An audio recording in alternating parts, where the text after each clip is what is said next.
Hello aspirant. இந்த வீடியோவில் வந்து நம்ம ஹிஸ்ட்ரியில் குப்தாஸ் டாப்பிக்கில் சில முக்கியமான கொஷின்ஸ் வந்து பார்க்க போகிறோம். ஃபாகியான் என்ற வெளிநாட்டு பயணி இவருடைய காலத்தில் இந்தியாவுக்கு வருகை புரிந்தார் அப்படின்னு சொல்லி கேட்டிருக்காங்க.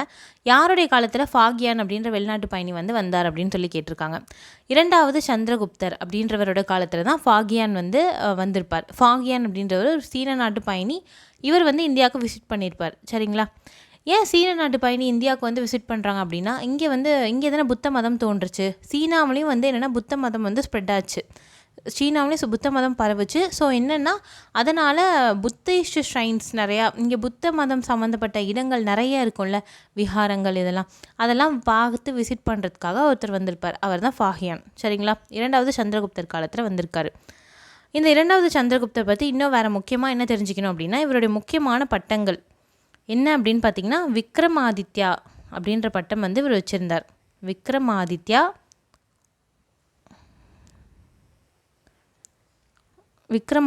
அப்படின்னு ஒரு பட்டம் வச்சுருந்தார். இன்னொன்று சாகரி அப்படின்னு ஒரு பட்டம் வச்சுருந்தார்.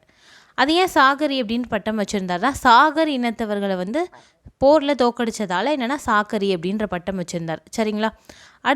அடுத்தது என்னென்னா, இவரை பற்றி இன்னொரு முக்கியமான விஷயம் என்ன அப்படின்னா, இவர் தான் குப்த மன்னர்களே முதல்ல வெள்ளி நாணயத்தை வெளியிட்டவர் இவர் தான்.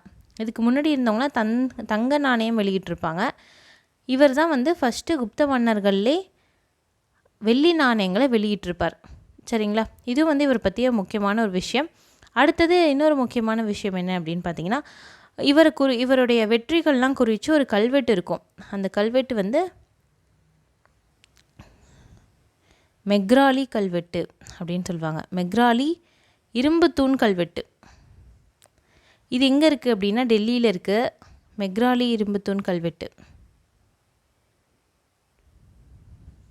சரிங்களா? அந்த மெக்ராலி இரும்பு தூண் கல்வெட்டு வந்து துருவே பிடிக்கலை அப்படின்னு சொல்கிறாங்க. ஏன் அப்படின்னா, இது வந்து இரும்பு தூண் அப்படின்னு சொல்கிறோமே தவிர பியூர் இரும்பு கிடையாது. அந்த மாதிரி மெட்டல்ஸ்லாம் வந்து என்னென்னா கொஞ்சம் ஆட் பண்ணி செஞ்சுருக்காங்க, துரு பிடிக்காமல் இருக்கணும் அப்படின்றதுக்காக. சரிங்களா? இதெல்லாம் இவரை பற்றி நம்ம பார்க்க வேண்டிய ரொம்ப முக்கியமான விஷயம். அடுத்த கொஷின் பார்க்கலாம்.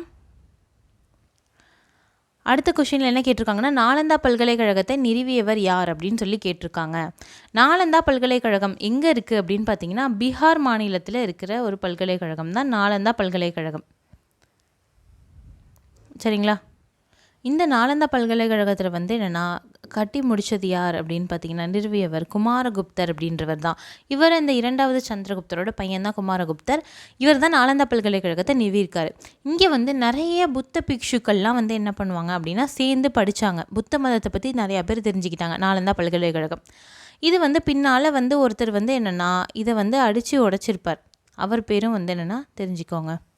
அவர் பேர் என்ன அப்படின்னா முகமது பின் பக்தியார் கில்ஜி அப்படின்றவர் வந்து என்னென்னா இந்த விகாரத்தை வந்து என்னென்னா இடிச்சிருப்பார்.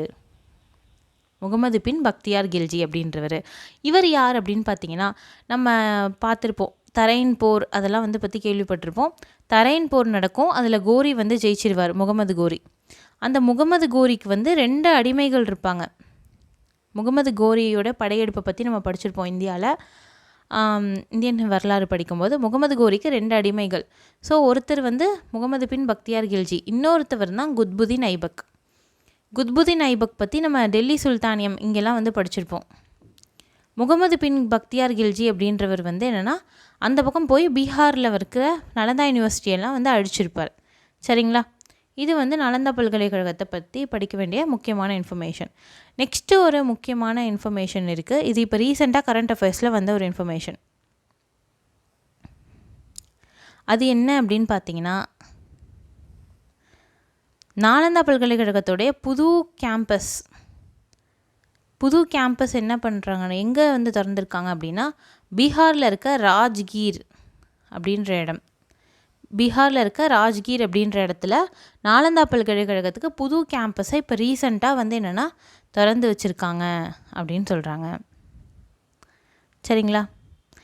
இந்த ராஜ்கீர் புது கேம்பஸில் புதுசாக ஒரு குட்டி போதி மரச்செடி வேறு வச்சுருக்கேன் அப்படின்னு சொல்கிறாங்க.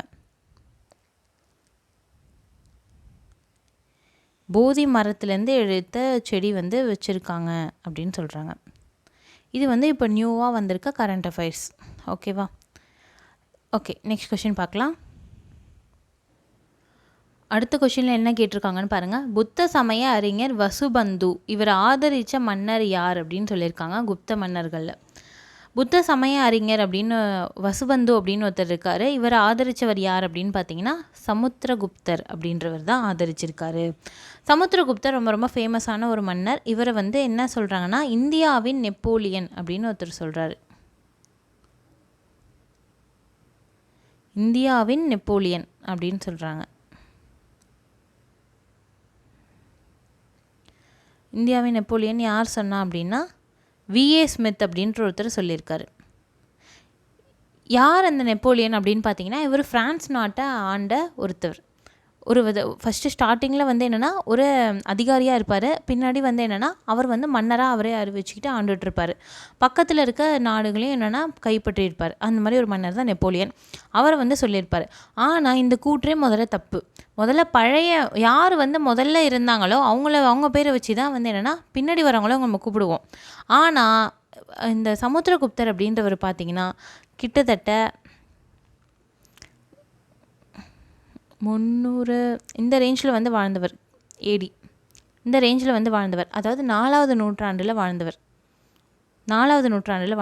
ஆனால் நெப்போலியன் அப்படின்றவர் 19வது நூற்றாண்டில் வாழ்ந்தவர். 4வது நூற்றாண்டில் வாழ்ந்தவரை 19வது நூற்றாண்டில் வாழ்ந்தவரை வச்சு சொல்கிறது அப்படின்றது ஒரு ஒரு தவறான விஷயம்தான். ஆனால் வந்து இவர் என்ன சொல்லியிருப்பார் அப்படின்னா இப்படி சொல்லியிருப்பார் விஏ ஸ்மித். இதே மாதிரி தான் வேலு நாச்சியாரை தென்னாட்டின் ஜான்சி ராணி அப்படின்னு சொல்லுவாங்க. ஜான்சி ராணியே வேலு நாச்சியாருக்கு அப்புறமா பிறந்தவங்க தான். ஆனால் வந்து என்னென்னா ஜான்சி ராணியை புகழ்ந்த அளவுக்கு வேலு நாச்சியாரை யாரும் புகழலை. ஆனால் வேலு நாச்சியார் தான் ஆங்கிலேயரை எதிர்த்து போர் செஞ்ச முதல் வீராங்கனை வேலு நாச்சியார் தான்.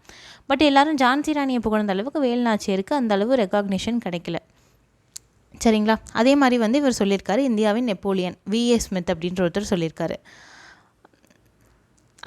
அடுத்தது வந்து இவரை பற்றி இன்னொரு முக்கியமான விஷயம் என்னென்னா அலகாபாத் தூண் கல்வெட்டு. அலகாபாத் தூணில் வந்து என்னென்னா இவர் வந்து ஒரு கல்வெட்டை வந்து எழுத சொல்லியிருக்கார். அது யார் எழுதுனா அப்படின்னா இவருடைய அரசவை கவிஞர் ஒருத்தர் இருப்பார். அவர் பேர் என்ன அப்படின்னு பார்த்தீங்கன்னா ஹரிசேனர். இவர் பேரை கூட கேட்கலாம். ஹரிசேனர் அவர் பேர். அலகாபாத் தூண் கல்வெட்டை எழுதினவர் யாருன்னு கூட கேட்கலாம். ஹரிசேனர் அவர் பேர். அவர் தான் வந்து அலகாபாத் தூண் கல்வெட்டை எழுதியிருக்காரு. அலகாபாத்துக்கு இன்னொரு பேர் பிரயாகை அப்படின்னு இருக்குது. சரிங்களா? அதனால் வந்து இதை என்ன சொல்லுவாங்க அப்படின்னா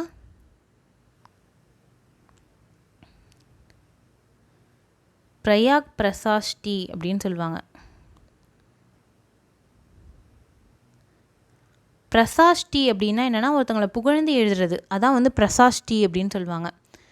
சரியா? அது வந்து என்னென்னா பிரயாக் அப்படின்ற இடத்துல எழுதுனதால பிரயாக் பிரசாஷ்டி அப்படின்னும் இதுக்கு இன்னொரு பேர் இருக்குது. ஓகேவா? ஓகே, நெக்ஸ்ட் கொஷின் பார்க்கலாம். அடுத்த கொஷினில் கேட்டிருக்காங்க பாருங்கள். சமுத்திரகுப்தரின் ஆட்சியை பற்றி கூறும் கல்வெட்டு. இது நம்ம இப்போ தான் பார்த்தோம். அலகாபாத் தூண் கல்வெட்டு அப்படின்னு பார்த்தோமா? சரி, மெக்ரூலி கல்வெட்டு யாருக்கு அப்படின்னு பார்த்தோம் அப்படின்னா 2வது சந்திரகுப்தருக்கு பார்த்தோம். 2வது சந்திரகுப்தரை பற்றி சொல்கிறது மெக்ரூலி தூண் கல்வெட்டு. சரி, அடுத்தது பார்த்திங்கன்னா ஐஹோலே கல்வெட்டு. இது யாருது அப்படின்னா 2ஆம் புலிகேசி. இது 2ஆம் புலிகேசி. இவர் எந்த வம்சம் மன்னர் அப்படின்னு பார்த்தீங்கன்னா சாளுக்கிய வம்சம். 2ஆம் புலிகேசியை பற்றி நம்ம கேள்விப்பட்டிருப்போம்னு நினைக்கிறேன். சாளுக்கிய வம்சத்தை சேர்ந்தவர் தான் 2வது புலிகேசி. இவர் என்னென்னா பல்லவ மன்னரான மகேந்திரவர்மனை தோக்கடிச்சிருப்பார். அவருடைய பையன் வந்து என்னென்னா திரும்பி போயிட்டு என்னென்னா போர் செஞ்சு தோக்கடிச்சிருப்பார். நரசிம்மவர்மர், அதாவது மாமல்லர் இருக்கார்ல, மகாபலிபுரம் கட்டினார்ல மாமல்லர், அவர் போய் என்னென்னா அவங்க அப்பாவை தோக்கடிச்ச 2வது புலிகேசியை அவர் போய் தோக்கடிச்சு வாதாபியை அடிச்சிருப்பார். இது வந்து ஒரு கதை, ஒரு ஃபேமஸான ஸ்டோரி இருக்கும். சிவகாமியின் சபதம் அப்படின்னு அமரர் கல்கி எழுதின ஸ்டோரியில் வந்து இந்த கதையை தான் சொல்லியிருப்பாங்க. ஐஹோலே கல்வெட்டு வந்து என்னென்னா 2ஆம் புலிகேசி எழுதினது. 2வது புலிகேசியை பற்றி எழுதியிருக்குது. உத்திரமேரூர் கல்வெட்டு நம்ம எல்லாருக்குமே தெரியும், சோழர்களோடது. சோழர்கள் காலத்தில் இருக்க கல்வெட்டு. இதில் தான் வந்து குடவோலை தேர்தல் முறையை பற்றிலாம் சொல்லியிருக்காங்க அப்படின்லாம் வந்து சொல்லுவாங்க. சரிங்களா? இந்த 4 கல்வெட்டும் 4 மன்னர்களோடது. எந்த மன்னர்களுக்கு எந்த கல்வெட்டு அப்படின்றது ரொம்ப முக்கியம். ஓகே, நெக்ஸ்ட் கொஷின் பார்க்கலாம். அடுத்த கொஷினில் என்ன கேட்டிருக்காங்க பாருங்கள். யாருடைய ஆட்சி காலத்தில் குப்த பேரரசின் எல்லை அரபிக்கடல் வரை பரவியது அப்படின்னு சொல்கிறாங்க. நம்ம இந்தியாவை முதல்ல வரைஞ்சிப்போம்.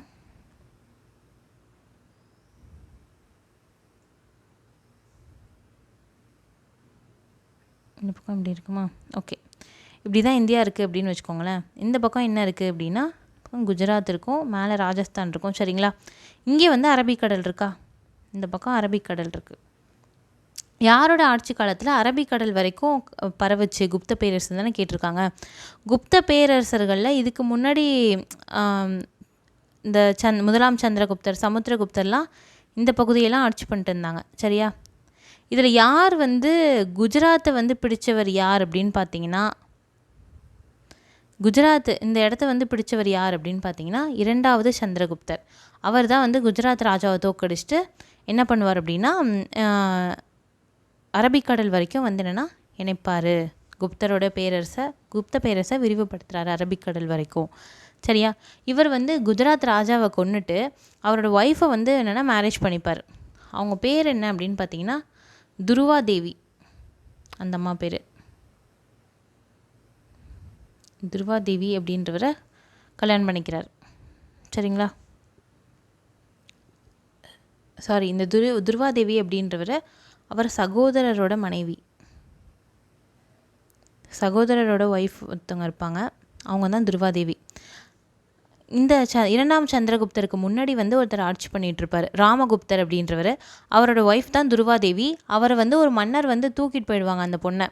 இவர் வந்து என்னென்னா அவங்க அண்ணன் வந்து காப்பாற்ற மாட்டார். ஸோ என்னென்னா அந்த மன்னர் வந்து ஒரு பெரிய மன்னர் போய் படையெடுத்து போனால் வந்து என்னென்னா அவர் வந்து என்னென்னா இவங்களால தாக்கு பிடிக்க முடியாது அப்படின்னு சொல்லிட்டு காப்பாற்ற மாட்டார். பட் இவர் என்ன பண்ணுவார் அப்படின்னா, அவர் போயிட்டு என்னென்னா அவர் பிரதரோட ஒய்ஃபை காப்பாற்றிட்டு அவர் வந்து அந்த பொண்ணை மேரேஜ் பண்ணிப்பார். இதுவும் ஒரு டெக்னிக் தான். ஏன்னா வந்து என்னென்னா குயினை வந்து மேரேஜ் பண்ணிக்கிட்டால் இவரை வந்து எல்லாம் கிங்காக பார்க்க ஆரம்பிச்சிருவாங்கல்ல. அதனால் வந்து என்னென்னா அவர் பிரதரை கொண்டுட்டு வந்து என்ன பண்ணார்னா இவர் வந்து மேரேஜ் பண்ணி இவர் கிங் ஆகிட்டார். சரிங்களா? 2வது சந்திரகுப்தர். ஓகே, நெக்ஸ்ட் கொஷின் பார்க்கலாம். லாஸ்ட் கொஷின் என்ன கேட்டிருக்காங்கன்னு பாருங்கள். பின்வரும் ஆட்சியாளர்களில் லிச்சாவி இளவரசி குமாரதேவியை யார் மேரேஜ் பண்ணா அப்படின்னு சொல்லி கேட்குறாங்க. யார் மேரேஜ் பண்ணியிருப்பா அப்படின்னு பார்த்தீங்கன்னா முதலாம் சந்திரகுப்தர் தான் வந்து மேரேஜ் பண்ணியிருப்பார். லிச்சாவி இளவரசி குமாரதேவி அப்படின்ற ஒருத்தவங்களை மேரேஜ் பண்ணியிருப்பார். இவங்க 2 பேர்லேயும் வந்து என்னென்னா கோல்டு காயின்ஸும் ரிலீஸ் பண்ணாங்க, தங்க நாணயம் ரிலீஸ் பண்ணாங்க. இந்த தங்க நாணயத்தில் ஒரு பக்கம் பார்த்தீங்கன்னா குமாரதேவி சந்திரகுப்தர் இருக்கிற மாதிரி இருக்கும். சரிங்களா? 2 பேருடைய உருவத்தையும் என்னென்னா போட்டு இந்த தங்க நாணயத்தை வெளியிட்டிருப்பாங்க. இவருடைய பட்ட பேர் பார்த்தீங்க அப்படின்னா மகாராஜாதி ராஜா அப்படின்றதே இவரோட பட்ட பேர். சரிங்களா? குப்த ஆட்சியாளர்கள்லே வந்து என்னென்னா முதல் பெரிய அரசர் அப்படின்னு பார்த்தீங்கன்னா இந்த சந்திரகுப்தர், முதலாம் சந்திரகுப்தர் தான். இவர் தான் வந்து என்னென்னா குப்த சகாப்தத்தை ஆரம்பிக்கிறார். குப்த சகாப்தம் அப்படின்னு சொல்லுவாங்க. 319 to 320 கிபியில் ஆரம்பிக்கிறார். சரியா? அந்த வருஷம்தான் இவர் வந்து இவருக்கு வந்து பட்டம் கட்டுறாங்க மகாராஜாதி ராஜா அப்படின்ற பட்டத்தோடு இவர் வந்து அரியணை ஏறுறாரு. குப்த வம்சத்தில் முதல் மன்னர் அப்படின்னு யார் பார்த்தீங்கன்னா ஸ்ரீகுப்தர் அப்படின்றவர் தான் முதல் மன்னர். அதுக்கப்புறமா வந்து என்னென்னா ஒரு பெரிய மன்னர், இவர் கீழே நிறையா பேர் வந்து இருக்காங்க அப்படின்ற மன்னர் யாருன்னு பார்த்தீங்கன்னா முதலாம் சந்திரகுப்தர். இது மாதிரி வந்து என்னென்னா ஒரு 5 முக்கியமான மன்னர்கள் வந்து என்னென்னா குப்த வம்சத்தில் இருக்காங்க. இதை வந்து வரிசைப்படுத்த சொல்லி கூட கேட்கலாம். இதை மட்டும் நம்ம இப்போ பார்ப்போம். ஃபஸ்ட்டு மன்னர் யார் அப்படின்னு பார்த்தீங்கன்னா ஸ்ரீகுப்தர் இருந்தாரா? ஸ்ரீகுப்தர். அதுக்கப்புறமா இருக்கவங்களாம் தேவையில்லை. அதுக்கு அடுத்தது பார்த்தீங்கன்னா முதலாம் சந்திரகுப்தர்.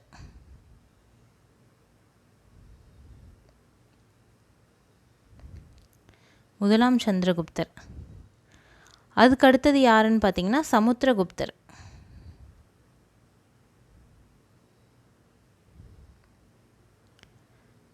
அதுக்கு அடுத்தது இன்னொருத்தர் வருவார் ராமகுப்தர் அப்படின்னு சொல்லிட்டு. அவரை கொண்டுட்டு தான் வந்து என்னென்னா 2வது சந்திரகுப்தர் வருவார்.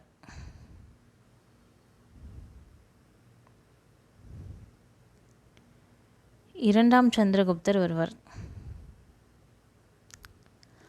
அதுக்கடுத்தது யாருன்னு பார்த்தீங்கன்னா குமாரகுப்தர்.